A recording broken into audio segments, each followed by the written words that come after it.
Welcome back. You're still watching Morning Live. Now, Boxing South Africa has recently appointed Tsholofelo Lejaka as the CEO of the organization, a position that he held previously between 2016 and 2020.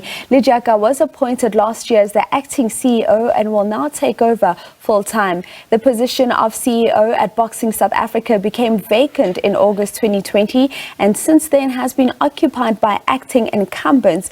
We are virtually joined by the newly appointed CEO of Boxing South Africa, Tsholofelo Lejaka, to talk about everything related to Boxing South Africa. A very good morning to you, Tsholofelo. Thank you so much for joining us this morning on Sports on Morning Live. Good morning to you, Busi, and good morning to the Morning Live viewers. Now, Tsholofelo, we've already mentioned in the introduction how you were CEO at BSA between 2016 and 2020, and recently having resumed in an acting position from September 2024. Speak to us about what you feel has been the difference since returning to BSA. Maybe before the difference, let me mention quickly the one thing that remained. The passion, the love, commitment and sacrifice of the boxing community remains the same. And that's one thing that has been an overwhelmingly positive feeling. A few things, of course, would have changed as well. It was announced that Boxing South Africa had challenges on the governance side, on the finance side, and some culture that previously was able to obtain had eroded. Culture of just doing things the right way, and doing things with the big purpose in mind. And the big purpose in this case is to create an enabling environment for our athletes to thrive. The business of boxing, it's a business of boxers. If focus is not around the boxers and the main interest is not about them, then something is wrong. So I think those are the little things that I'll say would have changed.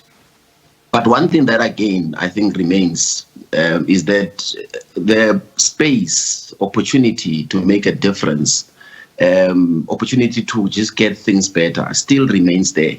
And once that opportunity is there, it means there's hope for us to work together and get things to a better state. And I think that's what excites me, because I've noticed that, there's a lot of that spark which you must just turn into a flame. Now, you've already touched slightly on some of the governance issues that have been experienced at BSA, and we recently saw the Portfolio Committee in Parliament on Sport really just speaking to the financial situation as well as Boxing South Africa. With that in mind, what would you say are your top priorities from a structural as well as a financial point of view as you take over full-time now? I think let's start with maybe the financial. We've now been on record indicating that the finances of Boxing South Africa are not in a healthy state. The big and immediate thing is to implement what we call our revenue generation strategy. Now, that strategy is underpinned by various pillars. The first pillar is to contain our expenditure so that we do more with the less and the little that we have. We've already started that in the time when I was the acting CEO to date, and we are starting to see offshoots of that investment. The conduct of prudent spending is delivering results. Our spend on a lot of items has gone down in a manner that is comforting. The second thing is the intervention from the department, where the minister has already been on record indicating that he will be coming through for us as Boxing South Africa to assist us with some of the debts that we have, something that loosely speaking we would call a bailout. So that's the second one. But the third and the most important is our own initiatives to raise revenue through partnerships, through sponsorships, and through syndication of some of our programs. And that efforts are now at a point where I can confidently say in this financial year, we will be succeeding to onboard some of those partnership and sponsorship arrangements. That is in as far as our finances are concerned. In as far as governance, perhaps we can pick it up on that governance issue as soon as we return. We're going to take a quick ad break and come back to you. Ladies and gentlemen, that is Tsholofelo Lejaka, the newly appointed CEO of Boxing South Africa. We'll take a quick ad break now. We will pick up this interview thereafter. Thank you so much. If you have just joined Morning Live, we are joined by the CEO of Boxing South Africa, Tsholofelo Lejaka. We had started that interview just before the ad break. Tsholofelo, I'll let you continue where you were picking up in terms of your priorities from a governance point of view. Yes, no, thank you very much, Busia, once more. And then from a governance point, I think a lot of work has already been done. You'll remember that in the previous financial year, there was a time when, firstly, Boxing South Africa was without a board, and attempts to constitute the board had actually been challenged legally. So I'll talk about the part of the legal challenge as a second one, but let's stick with just the governance structures. So you didn't have a board at some point. From the 19th of December, there was a board in place, which is a governance structure. The board has also constituted its different committees. So when you look at critical governance committees on an oversight basis, your audit committee and risk, your HR and finance committees, and you look at the boxing operation side, your ratings committee, your sanctioning committee, your women in boxing committees, all those structures are now in place. But at the same time, there were issues that were flagged out in the previous body that had to do with policies, that there are certain policies that we need to have that are not there. Those policies we've approved and adopted them through the board. And then there was vacancies at senior management level. We didn't have a CEO, we didn't have a CFO. The board has ensured that that has happened. We've actually, in the previous week, onboarded a CFO, Mr. Bertram Moses. And now, from Tuesday, we'll be onboarding the CEO. That means you've got a full complement of management. So with this type of governance structures, governance policy framework in place, the only thing that the CEO has to ensure happens is a practice of governance compliance, and which is now my duty. And I'm confident that once that has been taken care of, the regulatory part of the mandate of Boxing South Africa would have been attended to. Then the big thing would be to attend to the core. What is the core? That's boxing development, that's boxing promotion. And those are the biggest priorities, those two things, boxing development, boxing promotion. To license our practitioners, to sanction our tournaments, to rate our boxers, and to promote our product, to ensure that we've got world-class, well-curated boxing tournaments that attract viewers, but that are also worthy of broadcasters to put them their money on, in the sense of purchasing boxing rights. Indeed, that's very interesting. You touch slightly on in terms of just looking at the boxing and the boxers. Let's speak to the welfare of the boxers. How are you going to ensure that they are supported both on and in and out of the ring? Because those are some concerns we've heard them raising time and time again. You're now touching the part that touches my heart in a softer way. I think that is the big thing. Let's start with the earnings of the boxers.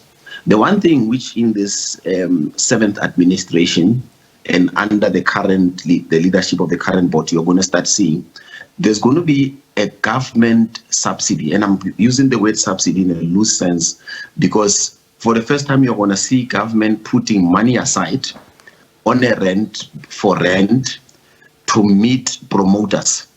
And that what is going to happen is that it's now going to increase what will be the earnings of a boxer. At the moment, we've previously said that the least paid boxer earns as little as 4,000 rands. Those amounts are going to go higher. And the minister has already pronounced on that. But most important, he's also said that the department will itself be budgeting for purses of boxers. The promoters will then be increasing what they are currently budgeting and allocating for purses of boxers. So once that happens, that means the livelihood of boxers is going to improve, because their earnings would have improved.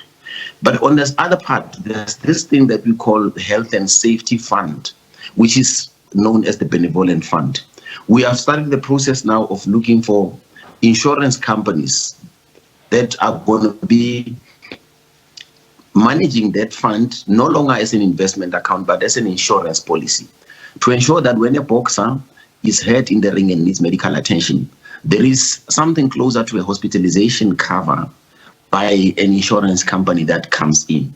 But secondly, when a boxer can't make a living, there's an impairment intervention that puts bread on the table.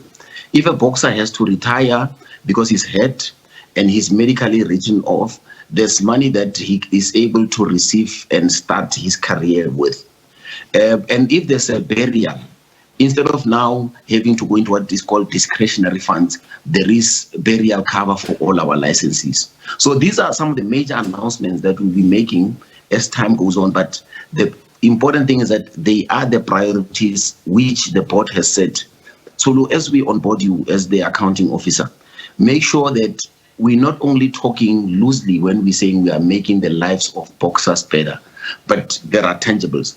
And the most important thing is that if you make the safe space for business, if you make the space safe for a promoter to do what he has to do, you are no longer going to have situations where boxers are exploited, or where boxers go into a fight and after a fight, they run around for their earnings because purse money was not secured before the fight happens. And you would have remembered that, like, for example, around March, we have had to cancel a tournament in KZN purely because the money was not secured. So these are things that literally, when you look at them as a basket, are a series of interventions that we are making to ensure that we make the welfare of boxers even better.